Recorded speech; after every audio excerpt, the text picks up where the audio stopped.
Iyi ni imari nziza pe. Uyu ni umutungo utimukanwa, ni inzu nziza wakwigurira ukayituramo uguwe neza cyane. Iri muri Kigali, ahantu hafite view nziza. Uri kubibona iyo uri muri iyi nzu cyangwa se uri muri iki kibanza inzu irimo. Ndebera kuntu uba witegereza umujyi wa Kigali, uba witegeye neza umujyi wa Kigali. Hariya hakurya ni kwa Makuza. Njyewe manje kukwereka ko iyi nzu iri muri site. Iyi nzu iri muri site ngiriya borne, wayibonye borne? Noneho reba kuntu uba witegeye umujyi. Aha ni mu mujyi wa Kigali, bahita i Gasanze papa.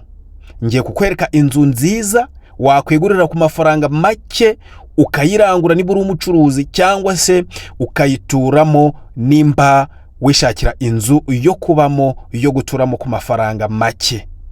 Ni inzu nziza ya konoshi ikoze, ifite amasuku ku rwego rwo hejuru.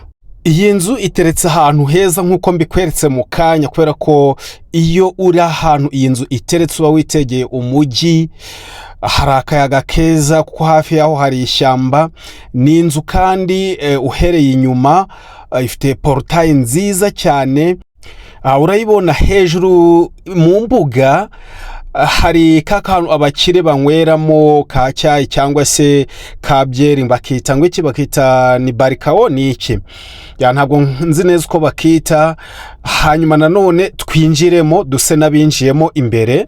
Ukinjira urahita usanganirwa n'ubwiza bwayo. Konoshi nziza ifite imbere akabaraza keza cyane kagaragara neza cyane mu mabara meza. Yes, ni inzu ifite ibyumba 3 na salo nziza cyane ndetse na toilette. Ifite mu gikari hakaba hariyo amadushe n'amatoilette byo hanze. Ifite kandi ibikoni, ifite auto annexe ku ruhande. Yewe ni inzu nziza kabisa ku buryo ntabwo ndi kubona ikintu uri buyinenge ku mafaranga make, miliyoni 26 zonyine. Banza ariko umenye ko iri no mu kibanza kinini gifite ubuso bwa metero kare 417 zose. Kuba ari mu miturire simbigarukaho kuko ni muri R1B. Urabona ko iyi nzu kuyigura miliyoni 26 zonyine. Icyangombwa cyayo kirahari, cyihariye mutation nako kanya. Kuva i Gasanze mu centre cyangwa se kuri kaburimbo kuyigeraho ni iminota iri hagati y'10 na 15 ku maguru, na amafaranga 500 ku kamoto. Ni hafi y'amashuri ya primaire ya Gasanze cyangwa se hafi y'akagari.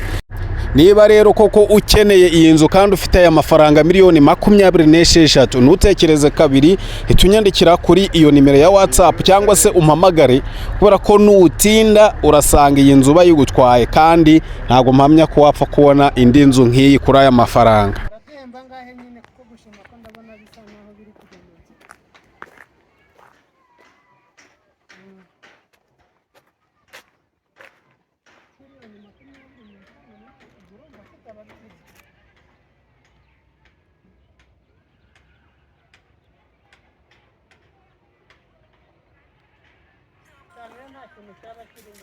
Hari inzu nkwerereje kuri WhatsApp. Uzi ko ari kwemera guhemba miliyoni 1.5? Hazi urumva haba havuye miki sinyikweretse rifungura urebe.